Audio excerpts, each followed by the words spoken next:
திரைக்கு முன் திரைக்கு பின் என வடிவேலுக்கு 2 முகங்கள் இருக்கிறது. அதேபோல் அவர் சமீப காலமாக பல சர்ச்சைகளிலும் சிக்கி வருகிறார். இதில் கேப்டன் மறைவுக்கு அவர் வராததுதான் பூதாகரமாக வெடித்தது. அதேபோல் தன்னை தூக்கிவிட்டவர்களை கூட மதிக்காதவர் என இவர் மீது அனைவருக்கும் ஒரு வெறுப்பு இருக்கிறது. இந்த நிலையில் வடிவேலு கலைஞர் நூற்றாண்டு விழாவில் ராஜ்கிரனை சந்தித்த போது எடுத்த புகைப்படம் வெளியாகியுள்ளது. அதில் அவர் கண்கலங்கியபடி இருக்கிறார்.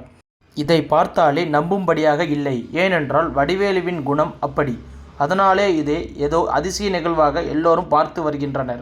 இதற்கு ஒரு காரணமும் இருக்கிறது. ஏனென்றால் ராஜ்கிரண் தான் அவரை சினிமாவில் அறிமுகப்படுத்தியது. அப்படிப்பட்டவர் பணக்கஷ்டத்தில் இருந்தபோது வடிவேலு அவரை கண்டு கொள்ளவில்லை. அவர் நினைத்திருந்தால் எந்த வழியிலாவது உதவி செய்திருக்கலாம்.